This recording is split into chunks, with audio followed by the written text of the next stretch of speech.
గ్రంథములో ఆదికాండము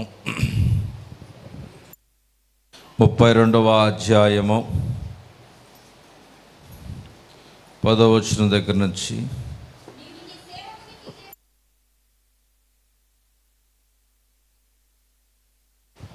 నీ సేవకునికి చేసిన సమస్తమైన ఉపకారములకును సమస్త సత్యములకును అపాత్రుడును. ఎట్లనగా నా చేతి కర్రతో మాత్రమే ఈ యోర్దాను దాటితిని, ఇప్పుడు నేను 2 గుంపులనైతిని. దేవుని స్తోత్రం. దేవుని ప్రియ సంఘమా, యాకోబు 2 గుంపులుగా యాకోబుని దేవుడు 2 గుంపులుగా ఆశీర్వదించాడు. యాకోబుని 2 గుంపులుగా ఆశీర్వదించాడు. మనం గమనించినట్లయితే యాకోబుని 2 గుంపులుగా దేవుడు ఎందుకు ఆశీర్వదించాడు అనేటువంటి అంశమును ధ్యానం చేసుకుంటున్నాం. యాకోబు అనగా మోసగాడని అర్థం. ఆయన చరిత్రను చూస్తే తండ్రి గారి పేరు ఇస్సాకు తండ్రి గారి పేరు, వారి యొక్క తండ్రి గారి పేరు అబ్రహాము. యాకోబుకి అబ్రహాం గారు తాత అవుతాడు, ఇస్సాకేమో తండ్రి అవుతాడు. ఇస్సాకుకి 2 కమల పిల్లలు పుట్టారు. పెద్దవాడి పేరేమో ఏశావు, చిన్నోడి పేరేమో యాకోబు. యాకోబు అనే మాటకి అర్థము మోసగాడు. ప్రియ సంఘమా, తండ్రి దగ్గర ఆశీర్వాదములు దీవెనలను దొంగలించిన వాడు ఎవరంటే యాకోబు. దొంగలించాడు ఆశీర్వాదములను. దొంగలించుటను బట్టి ప్రియ సంఘమా, అక్కడ ఆయన జ్యేష్ఠత్వపు హక్కును కూడా కోల్పోయి దేవుని ఆశీర్వాదాన్ని యాకోబు మోసగించి పొందుకున్నాడు. పొందుకున్న తర్వాత ఈ విషయం అన్నయ్యకి తెలిసి కత్తి చేత పట్టుకుని నరికి చంపివేస్తాడనే ఆలోచన తల్లికి కలిగింది,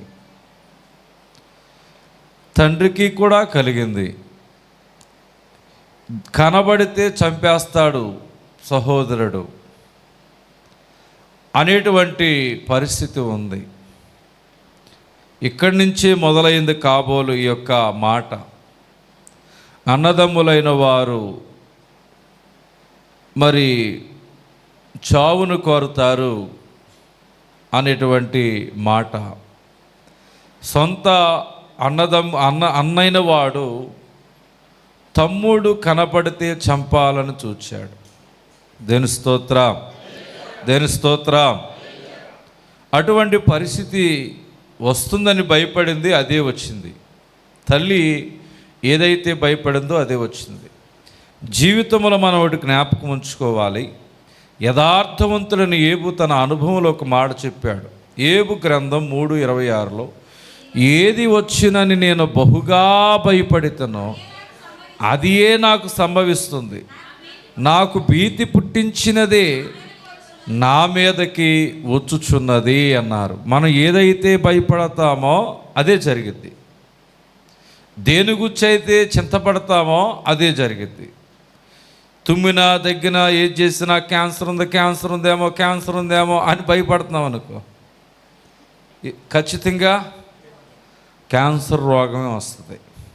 మనం దేవుడు నాకు మంచి ఆరోగ్యాన్ని ఇస్తాడు, ఎటువంటి అనారోగ్యాన్ని రానివ్వడు అని విశ్వాసంతో ధైర్యంగా మాట్లాడితే మన జీవితాల్లో కార్యాలు దేవుడు జరిగిస్తాడు.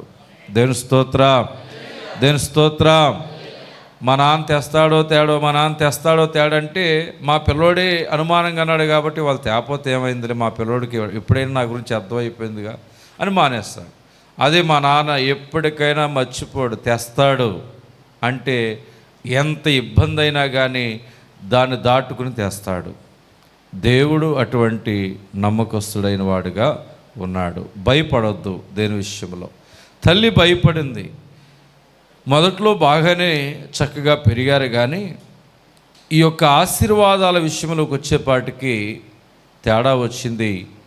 అప్పుడు సొంత సహోదరుడే చంపాలని చూస్తే అక్కడ పాపము, మోసం అనేది పాపము, ఇటువంటి పరిస్థితులు యాకోబు ఉన్నాడు. ఆయన కొన్ని దినాలకి యథార్థముగా తన పాపాన్ని ఒప్పుకుని పశ్చాత్తాపడ్డాడు దేవుని ఎదుట. అందుకే దేవుని యొక్క వాక్యం చూస్తే కీర్తన గ్రంథము 145వ అధ్యాయము 9వ వచనము చూస్తే, కీర్తన 145 యెహోవా అందరికి ఉపకారి, ఆయన కనికరములు ఆయన సమస్త కార్యముల మీద ఉన్నవి. యెహోవా నీ క్రియలనియు నీకు కృతజ్ఞతాస్తుతులు చెల్లించుచున్నవి, నీ భక్తులు నిన్ను సన్నుతించుదురు.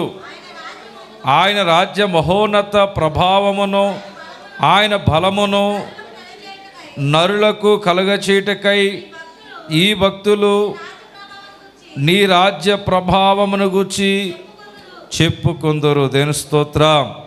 చూడండి, దేవుడు అందరికీ ఉపకారి, మంచివారికి ఉపకారి, చెడ్డవారికి కూడా ఉపకారి. ఆయన కనికరము ఆయన సమస్త కార్యముల మీద ఉన్నది.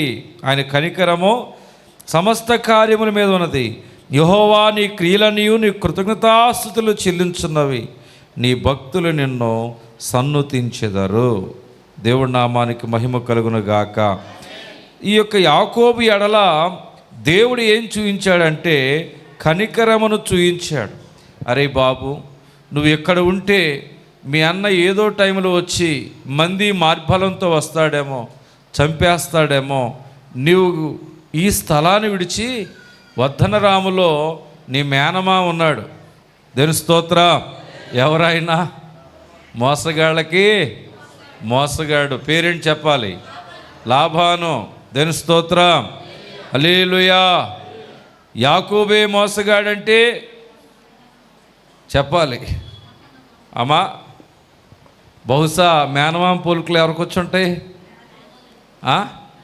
మేనాళ్ళకి వచ్చినాయి, యాకోబుకి వచ్చినాయి, చిన్న మేనాళ్ళకి వచ్చినాయి. దేవుని స్తోత్రం. లాబాను ఎవరు? మేనమామ. అదే లాబాను యాకోబుకి మేనమామ. తన యొక్క మరి చూడండి, ఆ మేనమామ వరుసలోకి పంపించేసింది, వరుస అయినటువంటి మేనమామ దగ్గరికి. ఎక్కడుంటే నిన్ను చంపివేస్తాడని. ఆయన తండ్రి ఇంటి దగ్గర నుంచి బయలుదేరి వెళ్ళేటప్పుడు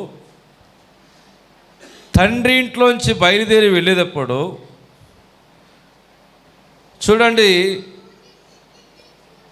ఆ యొక్క చేతి కర్రతోనే బయలుదేరి వెళ్ళాడు. ఎలా బయలుదేరి వెళ్ళాడు? చాలామంది ఒక మాట చెప్తూ ఉంటారు, కట్టుబట్టలతోనే ఇంట్లోంచి బయటకు వచ్చేసాను, చేతి తువాలతో బయటకు వచ్చేసాను, తుండుగుడ్డతో నేను బయటకు వచ్చేసాను, ఏమి పట్టుకుని నేను రాలేదు. దేవుని స్తోత్రం. ఖాళీ చేతులతో ప్రయాణమై బయలుదేరాడు. ఎవరు? యాకోబు.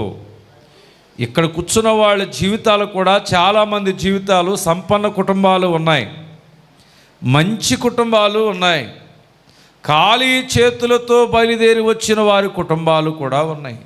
దేవుని స్తోత్రం. అంటే ఒక ఏమి ఆశించకుండా ఒట్టి చేతులతో వచ్చేసిన వారి కుటుంబాలు ఉన్నాయి.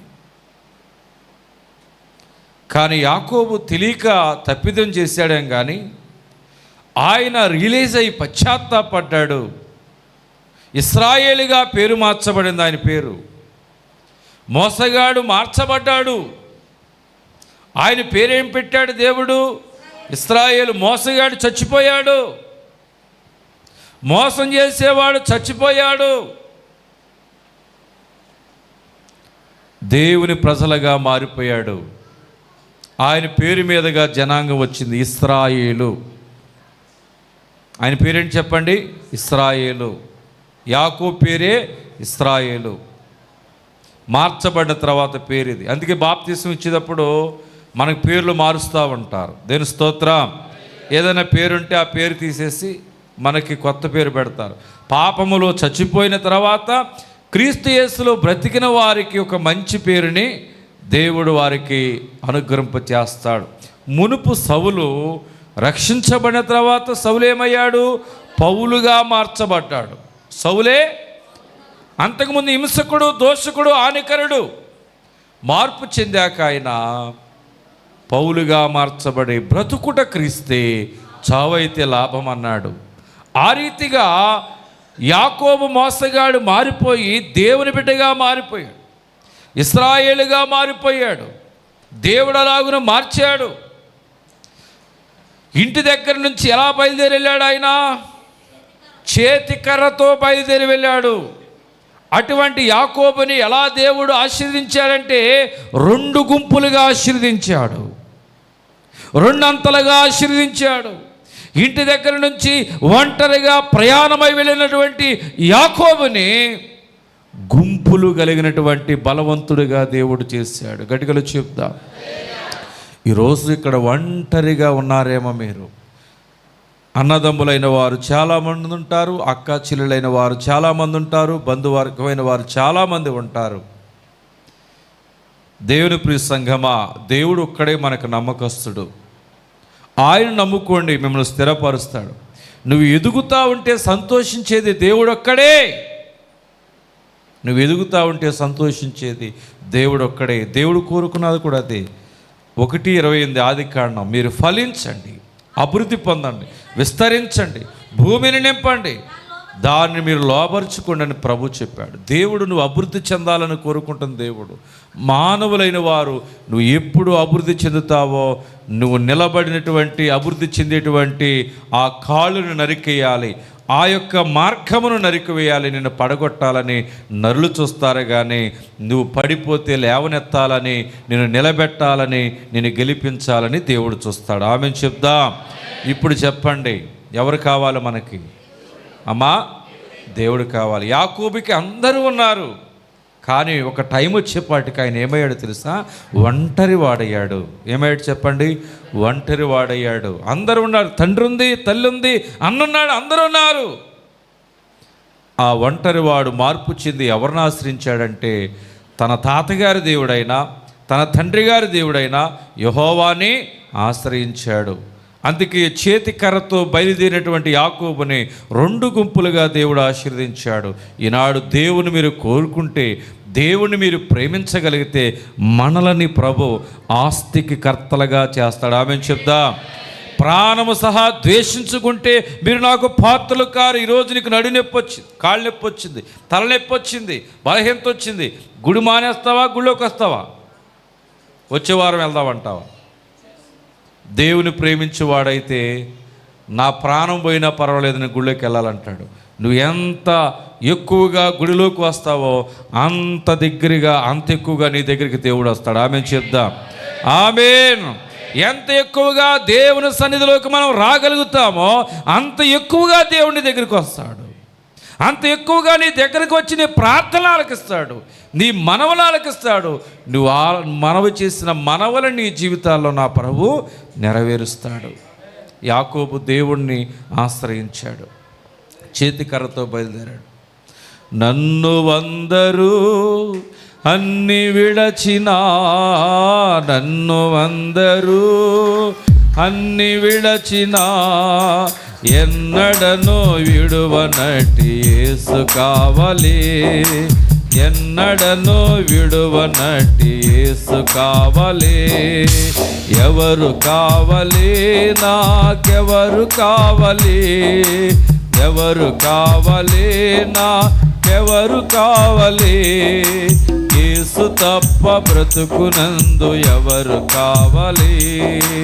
యేసు తప్ప బ్రతుకునందు ఎవరు కావాలి? స్తోత్రం. ఎవరు మరిచినా, ఎవరు విడిచినా నిన్ను మరవనివాడు, విరవనివాడు దేవుడే. ఈరోజు నీ కుటుంబం ఒకటేనని నువ్వు కుమిలిపోమాకు, నీ జీవితం ఒకటే అని కుమిలిపోమాకు. దేవుడు తండ్రిగా నీకున్నాడు, ఖాళీ అయిన నీ కుటుంబాన్ని ప్రభువు నింపుతాడు. ఆమెన్ చెప్దాం. ఆమెన్. ఈ ఒంటరి వాడు 2 గుంపులుగా ఎలా ఆశీర్వదించబడ్డాడో మొదటిగా ఆదికాండం 28:6. ఇస్సాకు యాకోబును దీవించి వద్దనరాములో పెళ్లి చేసుకుని వచ్చుటకై అతని అక్కడికి పంపిననియు. దేని స్తోత్రం. ఇస్సాకుని చూడండి, ఇస్సాకు యాకోబుని ఏం చేశాడు? దీవించి వద్దనరాము పంపాడు. ఎక్కడికి పంపాడు? వద్దనరాము పంపించాడు. అరే, ఇక్కడ ఉన్నావంటే ప్రమాదం నీకు, ఇక్కడి నుంచి నువ్వు బయలుదేరి నీ మేనమామిటికి వెళ్ళిపో అని చక్కగా తల్లిదండ్రులైన వారు మాట చెప్పారు. మాట చెప్పినప్పుడు చిన్నవాడు ఏం చేశాడో తెలుసా? ఆ తల్లిదండ్రి మాటను విన్నాడు మొట్టమొదటిగా. దేని స్తోత్రం. యాకోబును 2 గుంపులుగా దేవుడు ఎందుకు ఆశీర్వదించాడంటే, ఒంటరిగా ఉన్నవాడిని, ఒక కర్ర పట్టుకుని వెళ్ళిన వాడిని, చేతిలో ఒక కర్ర తప్ప ఏమి లేదు ఆయనకి, అలాంటి వాడిని 2 గుంపులుగా ఆశీర్వదించాడు. మొదటి కారణం ఏమిటంటే, ఆయన తల్లి మాట తండ్రి మాట విన్నాడు. దేని స్తోత్రం. దేని స్తోత్రం. వారు పిచ్చోళ్ళు అవని, ఇచ్చోళ్ళు అవని, ఎలాంటి వారైనా అవని, కాసేపు తిట్టుకున్నా, కాసేపు కసురుకున్నా, ఏం చేసుకున్నా, వారు మళ్ళీ కన్నారు. కుటుంబం అన్నాక పడిసము, దగ్గు, జలుబు ఉంటుంది.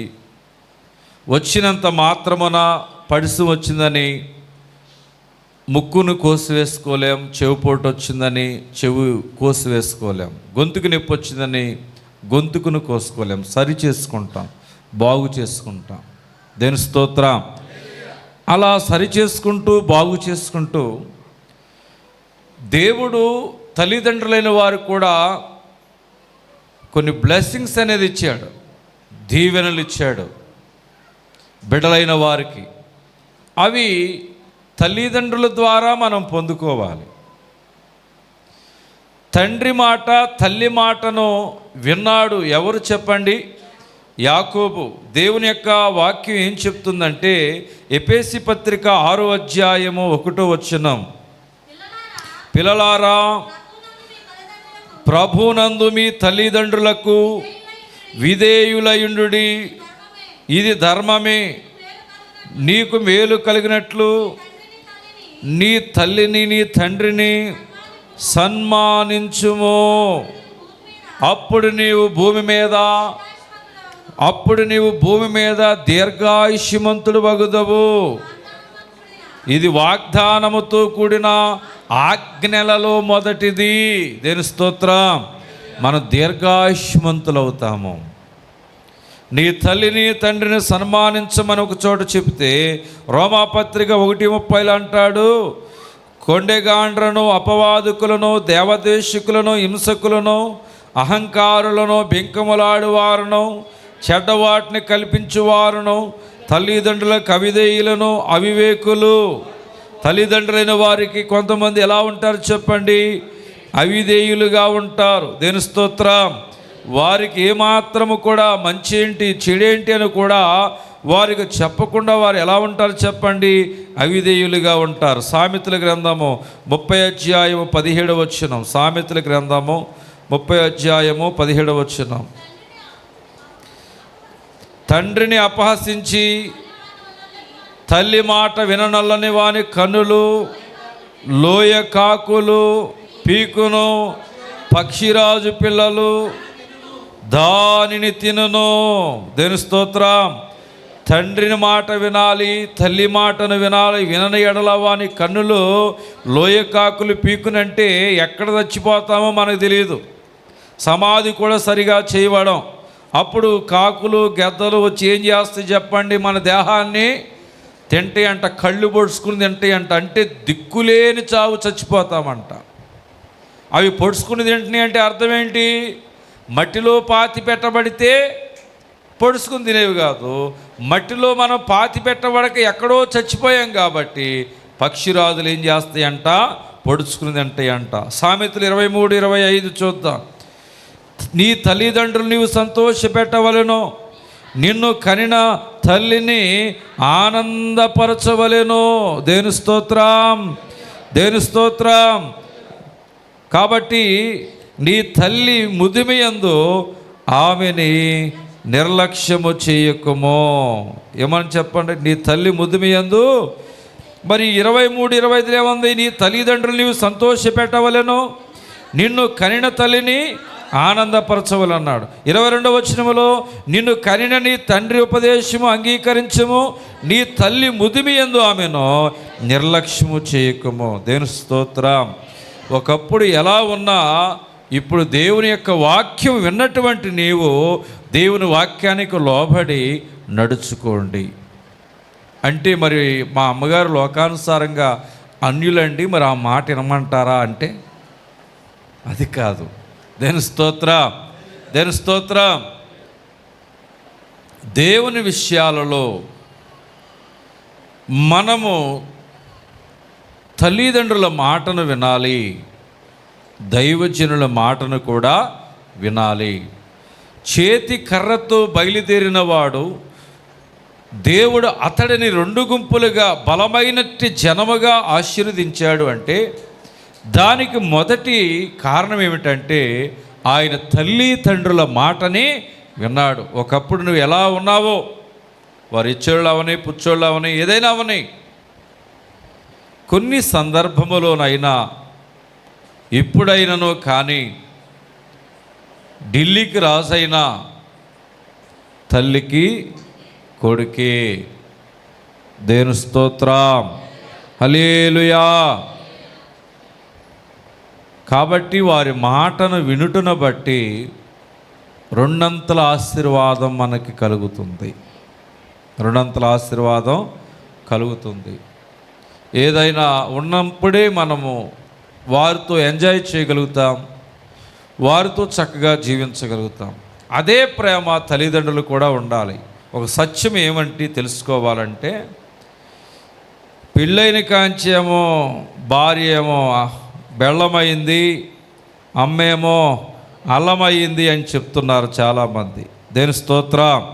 అసలు పట్టించుకుంటలేదు అంటున్నారు. ఆదికాండం 2వ అధ్యాయము 24వ వచనం. కాబట్టి పురుషుడు తన తండ్రిని తన తల్లిని విడిచి తన భార్యను హత్తుకొనును, వారు ఏక శరీరమయుందురు. హల్లెలూయా. భార్య మాట భర్త వినాలి, భర్త మాట భార్య వినాలి. వాళ్ళిద్దరు ఏమై ఉండాలి? ఏక శరీరమయుందురు. మొట్టమొదటిగా అప్పుడు దాకా తల్లిదండ్రులు హత్తుకున్నవు అంటారంట. కాబట్టి పురుషుడు తన తండ్రిని తల్లిని విడిచి, అప్పుడు దాకా తండ్రిని కౌగిలించుకున్నాడు, తల్లిని కౌగిలించుకుంటాడు. మరి పెళ్ళి అయిన తర్వాత దేవుడు ఏం చెప్పాడు? తన భార్యను హత్తుకొనును, వారు ఏక శరీరమయ్యుందురు, వారు ఏక శరీరమయ్యుందురు. ఇప్పుడు వాళ్ళిద్దరూ బాగుంటాం కావాలా? వాళ్ళిద్దరూ తన్నుకుంటే మన మాట వింటాం కావాలా? ఏది కావాలి మనకి? వారిద్దరూ బిడ్డలను పెంచి చక్కగా చదివించి వృద్ధి పొందించడం మనకు కావాలా? నా మాట వినటం లేదనేది కావాలా? కాబట్టి దేవుని ప్రియ సంఘమా, మనము ఏమిటి అంటే సపోర్ట్ పిల్లర్స్. వారికి ఒక మనము వెన్నుముక్కలాగా మనం ఉండాలి. దేని స్తోత్రం, దేని స్తోత్రం. నీ ఇంటికి వచ్చినటువంటి కొడుకైనా కోడలైనా, నువ్వు ఇంటికి వచ్చినటువంటి అల్లుడైనా కూతురైనా, ఎవరైనా కానీ నీ బిడ్డలే. ఏ కన్ను పొడుచుకున్నా నీ కన్ను పొడుచుకున్నట్లే. దేని స్తోత్రం. అలాగే యవనస్తులైన వారు కూడా అలాగే ఉండాలి. తల్లిదండ్రుల విషయంలో, అత్తమామల విషయంలో, నా తల్లిదండ్రులని మా వదిన చక్కగా చూసుకోవటం లేదా? నేను కూడా అలాగే చూసుకోవాలి. ఉన్నంతకాలం కొంతకాలమే కదా, ఉంటే 10 సంవత్సరాల, మహా ఉంటే 20 సంవత్సరాలు ఉంటారు. వారు ఎందుకు మనం ఇబ్బంది పెట్టడం? వారి జీవితకాలాన్ని వారు కొనసాగిస్తున్నారని చెప్పి మనము వారికి కూడా యవనస్తులుగా ఉన్నవారు ఆటంకంగా లేకుండా ఇద్దరు కూడా ఐక్యమత్యత కలిగి దేవుని బిడ్డలను పోలిన వారిగా మనం నడుచుకోవాలి. మన కుటుంబాలను చూసి అన్య జనాంగము మార్చబడాలి. మనం కూడా వారి కుటుంబాలు పోలి నడుచుకోవాలి. దేవుని స్తోత్రం. హల్లెలూయా, హల్లెలూయా. కాబట్టి అత్తా కోడలు కాదు, అమ్మ కూతుళ్ళు అన్నట్లుగా కుటుంబము దేవుడు స్థిరపరచునుగాక. ప్రతి కుటుంబంలో దేవుడు ఐక్యతను దయచేయునుగాక. ప్రతి కుటుంబంలో సమాధానము దయచేయునుగాక. ప్రతి కుటుంబంలో నెమ్మదిని దయచేయునుగాక. కాబట్టి రెండు వైపులా రెండు చేతులు జోడించినప్పుడే చక్కటి శబ్దం వస్తుంది, స్తుతి ఆరాధన చేయగలుగుతాం. రెండు చేతులు జోడించినప్పుడు స్తుతి ఆరాధన మనము చేయలేం, శబ్దం చేయలేం. అలాగే కుటుంబంలో కూడా ఇద్దరు కూడా కలిసి ఉంటే ప్రార్థన ఆలకిస్తాడు. కొన్ని సంఘాలలో, మన సంఘాల్లోనే కొన్ని కుటుంబాలు చూస్తే చాలా సంతోషం అనిపిస్తుంది. ఎందుకంటే ఖాళీ పనంతా అయిపోయాక అత్తా కోడలు ఇద్దరట గదులకు వెళ్ళి ఆమె ఒక అర్ధగంట ప్రార్థన, కోడలు ఒక అర్ధగంట ప్రార్థన చేసుకుంటారంట, బైబిల్ చదువుకుంటారంట, స్తుతులు చెప్పుకుంటారంట. అసలు ఎంత దేవునిలో హ్యాపీగా ఉన్నారంటే మామూలు విషయం కాదండి. దేవుని స్తోత్రం, హల్లెలూయా. కాబట్టి దేవుని ప్రియ సంగమా, ఇక్కడ యాకోబు చేతి కర్రతో బయలుదేరి వెళ్ళినవాడు రెండు గుంపులుగా ఆశీర్వదించబడ్డాడనండి. దానికి కారణం ఏమిటంటే తల్లిదండ్రుల మాటను విన్నాడు. కాబట్టి భార్యని ఎత్తుకోమన్నారు కదా అని చెప్పి దేవుడు వాక్యం చెప్పాడని చెప్పి తల్లిదండ్రులు విడిచిపెట్టమని కాదు. దేవుని స్తోత్రం. వారిని చూసుకుంటూ వీరిని కూడా చూసుకోవాలి. తల్లిదండ్రుల ఆశీర్వాదం మనకెంతైనా అవసరం. చనిపోయాక నాన్న అని ఎవరిని పిలవలేవు, చనిపోయాక అమ్మ అని ఎవరిని పిలవలేవు. ఆ పదం నీళ్ళ డమ్మీ గనక పైపుకి ఎలా వేస్తామో నీ నోట్లో అది డమ్మీ అయిపోద్ది. దేవుని స్తోత్రం. అదే మా నాన్నగారు ఉంటే పాటికి రోజుకి ఒక 100 సార్లు నానా నానా అంటున్నాడు. ఇప్పుడు ఎవరినంట? దేవుని స్తోత్రం. కాబట్టి ఉన్నప్పుడే మనం పిలవగలుగుతాం. కాబట్టి యాకోబు తల్లిదండ్రుల మాట విన్నాడు కాబట్టి చేతికర్రతో బయలుదేరి వెళ్ళినవాడు రెండంతలుగా ఆశీర్వదించబడ్డాడు, రెండు గుంపులుగా ఆశీర్వదించబడ్డాడు. రెండవదిగా చూద్దాం, ఆదికాండం 28వ అధ్యాయము 20వ వచనం. అప్పుడు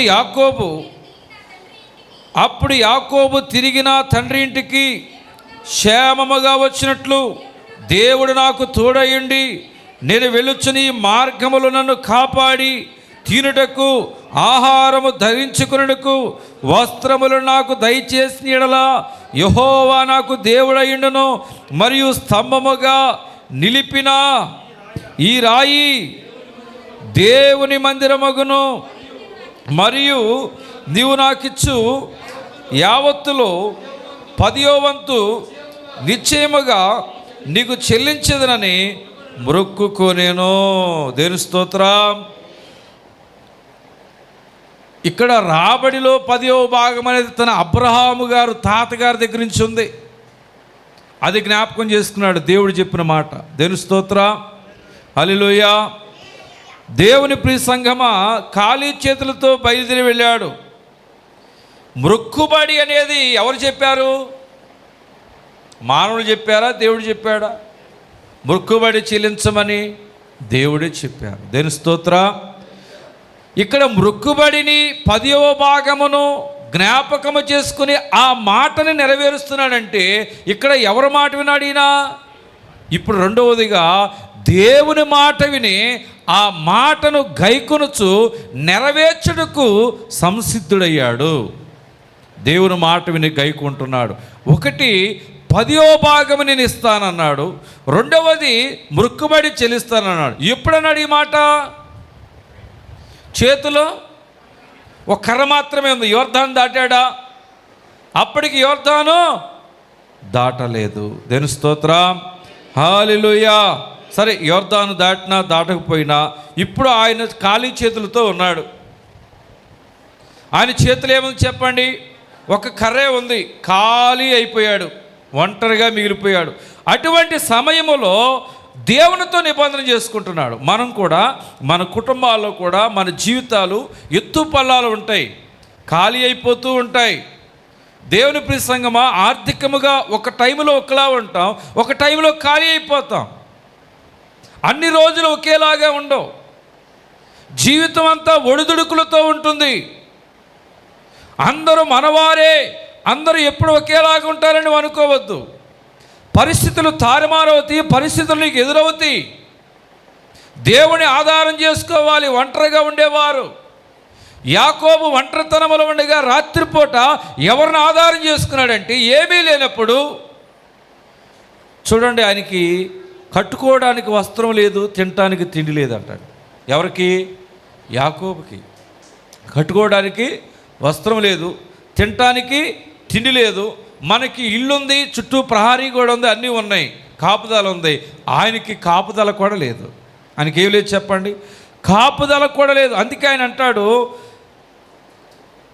అప్పుడు యాకోబు, నేను తిరిగి నా తండ్రి ఇంటికి క్షేమముగా వచ్చినట్లు దేవుడు నాకు తోడయుండి నేను వెళ్ళొచ్చున్న ఈ మార్గములో నన్ను కాపాడి తినుటకు ఆహారము, ధరించుకున్నకు వస్త్రము నాకు దయచేసిన యెహోవా నాకు దేవుడయుండును. యెహోవా నాకేమై ఉంటాడు? దేవుడై ఉంటాడు. మరియు స్తంభముగా నేను నిలిపిన ఈ రాయి దేవుని మందిరమగును. మరియు నీవు నాకిచ్చి యావత్తులో 10వ వంతు నిశ్చయముగా చెల్లించేదను అన్నాడు. దేవుని స్తోత్రం. కీర్తన గ్రంథం 50 అధ్యాయము 14 వచనం. కీర్తన గ్రంథం 50:14. ఆయన మొక్కుబడి ఏంటంటే, నేను 10వ భాగం చెల్లిస్తాను మొక్కుబడి చేసుకున్నాడు. అమ్మా, దేవునికి స్తుతియాగము చెయ్యము, మహోన్నతునికి నీ మొక్కుబడులు చెల్లించుము. 76:11 కీర్తన. దేవునికి మనం ఏం చెల్లించాలి? మొక్కుబడు. మీ దేవుడైన యెహోవాకు మొక్కుకొనిన మీ మొక్కుబడులను చెల్లించుడి. ఆయన చుట్టూనున్న వారందరూ భయంకరుడకు ఆయనకు కానుకలు తెచ్చి అర్పింపవలెను. దేవుని స్తోత్రం. కాబట్టి దేవుని ప్రియ సంగమా, ఇక్కడ ఖాళీ చేతులతో ఉండగానే మొక్కుబడి చేసుకున్నాడు. నాకు వచ్చు రాబడి ఎంతటిలో 10వ భాగాన్ని నాకు తోడయుండి నన్ను కాపాడి నాకు వస్త్రములిచ్చి నాకు తిండినిచ్చి మరలా నా తండ్రి ఇంటికి చేర్చినట్లయితే నా రాబడి అంతటిలో 10వ భాగము నిత్యముగా నీకు ఇచ్చిదరని మొక్కుబడి చేసుకుంటున్నానని ఖాళీ చేతులతో ఉన్నప్పుడు అనుకున్నాడు. బిడ్డలే లేనప్పుడు పగటి కాలం మంది అన్నమ్మగారు కనుక నాకు బిడ్డనిస్తే ఆ కుమారుడిని యెహోవా నగుని సన్నిధిలో నేను విడిచేదనని దేవుని కొరకు నీ కోసమయ్యా అని దేవుని కొరకు వాడతానని బిడ్డను ఎలాగ మొక్కుబడి చేసుకుందో, ఏమీ లేనప్పుడు మనం కూడా ఏమీ లేనప్పుడు నీవు మొక్కుబడి చేసుకోవాలి. హల్లెలూయా, హల్లెలూయా.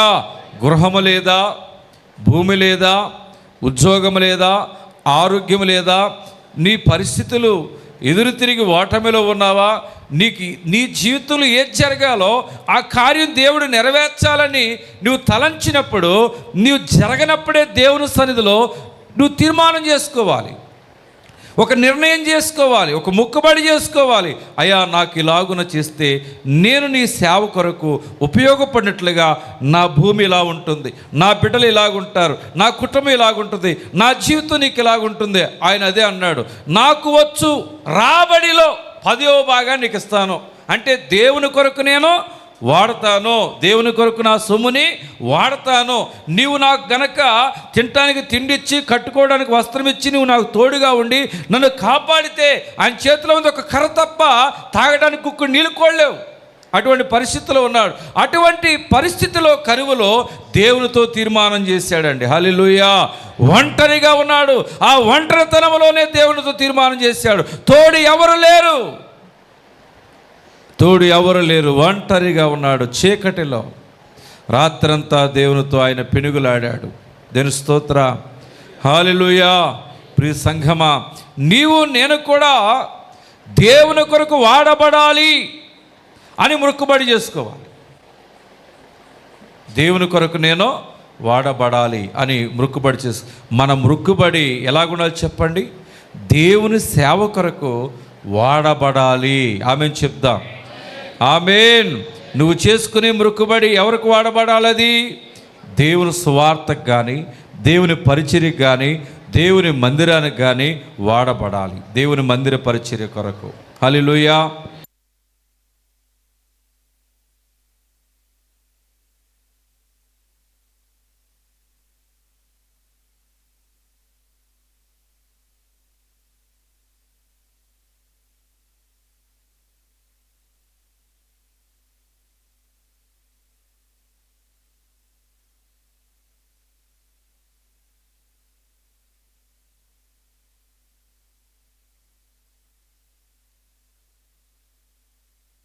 కాబట్టి దేవుని ప్రియ సంఘమా, మనం మొక్కుకున్న మొక్కుబడి దేవుని సేవార్థమై ఉపయోగపడాలి, దేవుని సేవార్థమై ఉపయోగపడాలి. దశమ భాగము ఈయన వారు దశవంతులు కాలేరు, దశమ భాగమునిచ్చి దశవంతులైన వారు ఎందరో ఉన్నారని దేవాసాయి గారు చెప్పి ఉన్నారు. కాబట్టి ఖాళీ చేతులతో ప్రయాణమై కరువులో ఉండగా ఆయన నా రాబడి అంతటా, అప్పటికి రాబడే లేదు, అప్పటికి ఏం లేదు చెప్పండి, అసలు రాబడే లేదు. అటువంటి టైంలో నా రాబడి అంతటిలో 10వ భాగం నేను నీకు ఇస్తాను అన్నాడు. దేని స్తోత్రం, దేని స్తోత్రం. కాబట్టి అలా అనుకుని బయలుదేరి వెళ్ళాడు. మనం కూడా ఏమీ లేని కాలంలో దేవుని సన్నిధిలో మన మొక్కుబడిని అలాగూ చేసుకుని ఎడల యాకోబుని 2 ఆశీర్వదించినట్లుగా దేవుడు మనల్ని కూడా ఆశీర్వదిస్తాడు. ఆదికాండం 29వ అధ్యాయము 13వ వచనం చూద్దాం. లాబాను తన సహోదరి కుమారుడైన యాకోబు సమాచారం వినినప్పుడు అతను ఎదుర్కొండుకు పరిగెత్తుకుని వచ్చి అతని కౌగులించి ముద్దు పెట్టుకుని తన ఇంటికి తోడుకుని పోయినప్పుడు ఆ ఒంటరితనంలోంచి బయలుదేరి ఎక్కడికి వెళ్ళాడు? మేనమామ ఇంటికి వెళ్ళాడు. మేనమామ తెలుసుకుని ఏం చేశాడు? తన సహోదరి కుమారుడైన యాకోబు సమాచారం వినినప్పుడు అతను ఎదుర్కొనుటకు పరిగెత్తుకుని వచ్చి ఆయన కౌగులించుకుని ముద్దు పెట్టుకుని తన ఇంటిలోనికి తోడుకుని పోయెను. అతడు ఈ సంగతులను లాబానుతో చెప్పును. అప్పుడు లాబాను, నిజముగా నీవు నా ఎముకయు నా మాంసమునయ్యున్నావనెను. అతడు 1 నెల దినములు అతని యొద్ద నివసించిన తర్వాత మేనమామ ఏమన్నాడు చూసారా? దేని స్తోత్రం. ముందెలంగానే నా ఎముకరా నువ్వు, నా మాంసం రా నువ్వు అంటున్నాడు మేనమామ. దేని స్తోత్రం. కౌగులిచ్చేసుకున్నాడండి. ఎవరు? మేనమామ. దేని స్తోత్రం. మొదటిగా తల్లిదండ్రుల మాట విన్నాడు, రెండవదిగా దేవుని మాట విన్నాడు. ఏంటి చెప్పండి? ఏమీ లేని కాలములో నాకొచ్చు రాబడి ఎంతటిలో 10వ భాగమును మొక్కుబడిగా నేను నీకు చెల్లించేదను. దేని స్తోత్రం. అంటే ఉద్యోగం రాకమునిపే నువ్వు తీర్మానం చేసుకోవాలి, నాకు ఉద్యోగం ఇస్తే నీ కొరకు ఇది చేస్తా. వ్యాపారంలో ఫలించకమునిపే, వ్యాపారంలో ఫలిస్తే నీ కొరకు ఇది చేస్తా. ఇదిగో నేను వ్యవసాయం మరి ముందుకు సాకమునిపే నా వ్యవసాయం ఫలించినట్లయితే నీ యొక్క సేవ కొరకు పరిచర్య కొరకు నేను ఇలా చేస్తానని ముందుగానే ఏమీ లేనప్పుడే మనం మొక్కుబడి చేసుకోవాలి. అది దేవుని మాట విని నెరవేర్చటం. దేని స్తోత్రం. మనం చేయగలిగిందే మొక్కుబడి మొక్కుకోవాలి. మొన్న ఈ మధ్య నేను మడిచెరలో చెప్పాను. దేని స్తోత్రం. అప్పులు చేసిందేమో భర్త, గుండు కొట్టిస్తానన్నదేమో భార్యకి. దేని స్తోత్రం. కొంతమంది మొక్కుబడులు అలా ఉంటాయి. ఎలా? నా అప్పులు తీరిపోతే నా భార్యకి గుండు కొట్టిస్తాను మొక్కుంటున్నానయ్యా అన్నాడంట. దేని స్తోత్రం. కాబట్టి మనం అప్పులు చేసి మన భార్యలకి గుండు కొట్టించే మొక్కుబడులు చేయకూడదు. మనం చేయగలిగినటువంటి మొక్కుబడులే చెయ్యాలి. మనం మోయలేని మొక్కుబడులు చేయకూడదు. నువ్వు ఎలా సాగలవో అలాంటివే నువ్వు చెయ్యి.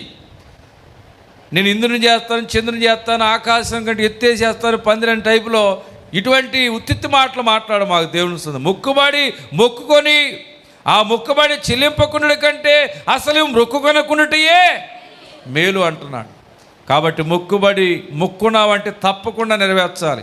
బైబిల్ గ్రంథంలో అన్నమ్మ గారు లేక పుట్టిన కుమారుని ఇచ్చేసింది. అలాగే దేవుని బిడ్డలైనటువంటి వారులారా కుమార్తెనిచ్చాడు ఒక ఆయన. యోప్తానిచ్చేసాడు, బలిగా ఇచ్చేసాడు. అలాగే మనం కూడా మొక్కుబడి అంటే మొక్కుబడి అంతే, దేవునికి మనము అలాగిచ్చివేయవలసింది. దేవుని స్తోత్రం. మూడవదిగా దేవుని ప్రియ సంఘం నేను చెప్పి ముగిస్తున్నాను. మూడవదిగా ఆదికాండం 31:5 నీ తండ్రి కటాక్షము నిన్న మొన్న నా మీద ఉండినట్లు ఇప్పుడు నా మీద ఉండలేదు నాకు కనబడుచున్నది.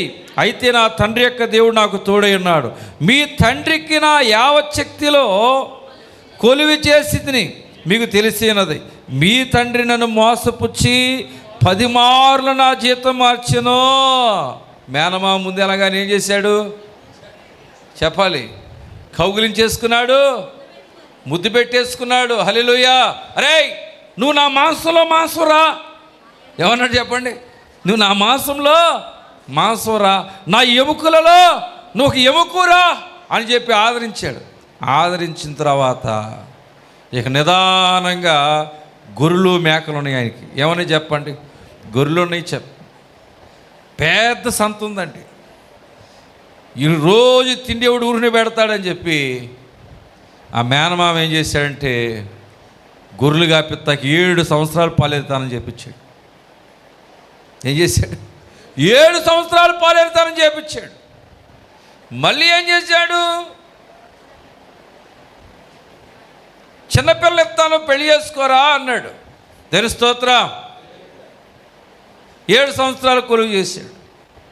రాహేలు చిన్నపిల్ల వచ్చి పెళ్లి చేస్తానని చెప్పి సాయంకాలం వేళ ముసుగేసి ఏం చేశాడంటే పుసుకళ్ళు ఎప్పుడు కూడా కళ్ళంటే పుసుగారుతూ ఉంటుంది. కళ్ళు జబ్బు కలిగింది లేయా, ఆమెనిచ్చి పెళ్లి చేశాడు. పొద్దున్నే చూస్తే ఆమె ఎవరో తెలుసా? లేయా. అమ్మో నేను రాహేలు పెళ్లి చేసుకున్నాను అనుకున్నాడు. తీరా చూస్తే మోసపోయాడు. దేని స్తోత్రం. మావా, ఓ మావా, నువ్వు నన్ను మోసం చేసే నాకు నీ చిన్న కూతురే కావాలన్నాడు. కుదరదు పెళ్ళి అయిపోయింది, కుదరదు నాకు కుదరదు, నాకు నీ చిన్న కూతురే కావాలన్నాడు. మళ్ళీ నువ్వు 7 సంవత్సరాలు కొలువు చేయమన్నావు. 14 సంవత్సరాలు కొలువు చేశాడంటాడు. హల్లెలూయా. చూడండి, ఆ 14 సంవత్సరాల్లో ఎన్నిసార్లు జీతం మార్చాడంట? మీ తండ్రి నన్ను మోసపుచ్చి 10 మార్లు నా జీతం మార్చాను, అయినను దేవుడు అతని నాకు హాని చెయ్యనియ్యలేదు.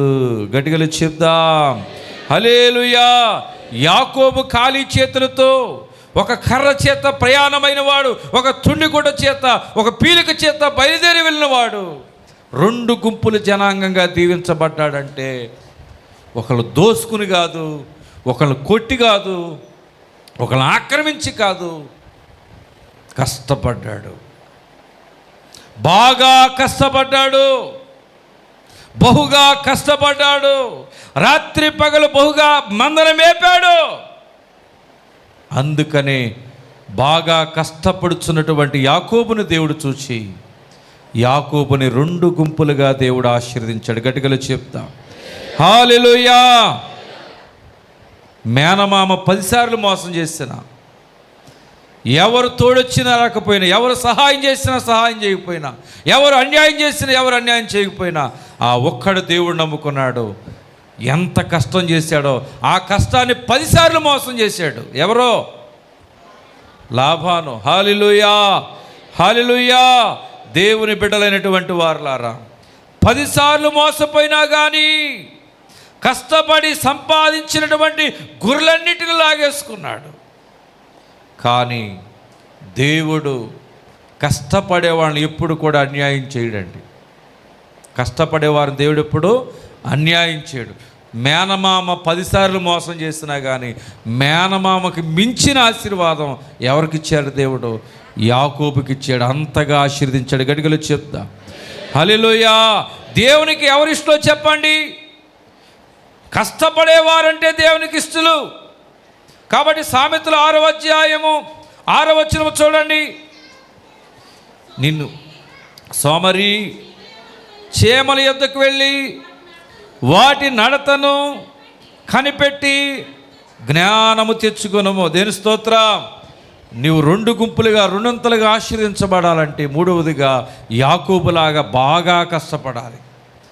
కష్టపడిన వారితో దేవుడు చెప్తున్నాడు, సోమరి చేమల యొద్దకు వెళ్ళు, వాటి నడతను కనిపెట్టి జ్ఞానం తెచ్చుకో. వాటికి న్యాయాధిపతి లేకుండాను పై విచారణకర్త లేకునను అధిపతి లేకునను అవి వేసవి కాలముందు ఆహారము సిద్ధపరచుకును, కోతకాలముందు ధాన్యము కూర్చుకును. సోమరి, ఎందాక నువ్వు పండుకొని ఎందువు, ఎప్పుడు నిద్ర లేచెదవు? ఇక కొంచెము నిద్రించేదనని, కొంచెము కునికెదనని, కొంచెము సేపు చేతులు ముడుచుకొని పరుండెదనని నీవు అనుచుందువు. అందుచేత దోపిడీగాడు వచ్చినట్లు దారిద్ర్యము నీ యొద్దకు వచ్చును, ఆయుధదారులు వచ్చినట్లు లేమి నీ యొద్దకు వచ్చును. కుటిలమైన మాటలు పలికివాడు పలికిమాలిన వాడగును. దేని స్తోత్రం. సోమరపోతి కంట ఏమి ఎక్కువ తెలుసా? ఆకలి ఎక్కువ అంట, నిద్ర కూడా ఎక్కువేనంట. అంటే సోమరపోతి ఏమవుతాడు? దరిద్రుడవుతాడు. చింపిరి గుడ్డలేనంట వానికి మిగిలేవి. ఏ గుడ్డలు మిగిలితే చెప్పండి? వాక్యం చెప్తుంది ఆ మాట. కాబట్టి నీవు యాకోబులాగా కష్టపడాలి. దేవుని వాక్యం చెప్తుంది 29 నిర్గమాకాండం 6 దినములు నువ్వు కష్టపడి నీ పని అంతయు చేయవలనని దేవుని యొక్క వాక్యం చెప్తుంది. కాబట్టి పని విషయంలో మనం ఎలాగుండాలంటే ఎబ్రీ స్త్రీల వలె బహు చురుకుగా ఉండాలి. గట్టిగా చెప్తాం. హల్లెలూయా.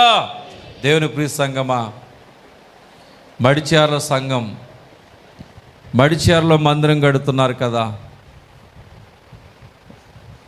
లారీలు ఇసుకని, అలాగే అక్కడ మందిర పని పురుషులు కానీ స్త్రీలు కానీ పిల్లలు కానీ రెక్కలు ముక్కలు చేసుకుని వేసవి కాలంలో ఎండనక ఇబ్బంది అనక అందరూ పురుషులు స్త్రీలు ఎంత బాగా కష్టపడ్డారంటే మామూలు కష్టం కాదు. దేని స్తోత్రం. ముక్కలు చేసుకున్నారు వారి యొక్క ఎముకలని. అంతగా దేవుని కొరకు కష్టపడ్డారు. దేవుడు వారి కష్టమును బట్టి దేవుడు వారిని రుణంతలుగా ఆశీర్వదించును గాక. వారి పరిచర్యను దేవుడు ఆశీర్వదించును గాక. వారి కుటుంబాన్ని దేవుడు దీవించును గాక. డబ్బులు ఇచ్చినా చేయలేరనేటువంటి పనులు, అంత పరిచర్య దేవుడు వారి ద్వారా దేవుడు జరిగించాడు. కాబట్టి దేవుడు కష్టపడే వారికి దేవుడు అంత ఆశీర్వాదం కూడా అట్లాగిస్తాడు. సోమరపోతులు తగ్గ ఆశీర్వాదం సోమరపోతులకు ఉంటుంది, కష్టపడే వారికి ఉండే ఆశీర్వాదం కష్టపడే వారికి ఉంటుంది. అందుకే దేవుడు ఏమన్నాడు? నిశ్చయముగా నీ చేతుల కష్టార్జితమని నీవు అనుభవించదు అన్నాడు దేవుడు. దేవుని స్తోత్రం. హల్లెలూయా. కాబట్టి చివరిగా చెప్పి ముగిస్తున్న ఆదికాండం 31:42. కష్టపడే వారిని దేవుడు ఆశీర్వదిస్తాడంటాడు. నా తండ్రి దేవుడు, అబ్రహాము దేవుడు, ఇస్సాకు భయపడిన దేవుడు నాకు తోడయుండని ఎడల నిశ్చయముగా నీవు నన్ను ఒట్టి చేతులతోనే పంపివేసిందువు. దేవుడు నా ప్రయాసమును నా చేతుల కష్టమును చూచి పోయిన రాత్రి నిన్ను గద్దించినని లాబానుతో చెప్పాను. హల్లెలూయా. నీ చేతుల కష్టార్జితం ఎప్పుడు వ్యర్థం కాదు. నువ్వు చేసిన పని, నువ్వు చేసిన కష్టం, అది ఎప్పటికైనా నా ప్రభు యాకోబుకి తిరిగిచ్చినట్లుగా నా ప్రభు నీకు కూడా తిరిగి దయచేయను గాక. ఆమేన్, ఆమేన్. 3 విషయాలు. 1, తల్లిదండ్రుల మాట విన్నాడు. 2, దేవుని మాట విని మృక్కుబడి చేసుకున్నాడు. మీరు కూడా గుర్తుపెట్టుకోండి, ఎప్పుడైనా మీరు ఏది మృక్కుకున్నా, ఏది దేవునికి ఇవ్వాలనుకున్నా అది దేవుని సేవకి వాడబడాలి. అది దేవుని యొక్క సేవకి వాడబడాలి అనే ఉద్దేశముతో మీరు మృక్కుబడి చేసుకోండి. మరి 3వదిగా ఆయన బహుగా కష్టపడేవాడు యాకోబు. దేవునికి ఎవరిష్టలు చెప్పండి? సోమరపోతులా కష్టపడేవారా? కష్టపడేవారు. కష్టము చేసిన వారు దేవుడు ఆశీర్వదిస్తాడు. అందుకే మరి 128 కీర్తనలో మరి నీ చేతుల కష్టార్జితమును నీవు అనుభవించదవన్నాడు. ఎవరైతే కష్టపడతారో దేవుడు వారిని ఏం చేస్తారంటున్నాడంటే వారి కష్టార్జితాన్ని నీవు అనుభవిస్తావు. మోసం చేసినా ఒకరోజు నువ్వు అనుభవిస్తావు. ఆమెను చెప్తా. నీ సొమ్ము లాగేసుకున్నా, నీ కష్టాన్ని లాగేసుకున్నా, దోచుకున్నా ఒక దినమున నువ్వు అనుభవిస్తావు తప్పకుండా. ఆమెను చెప్పండి. ఆమేన్.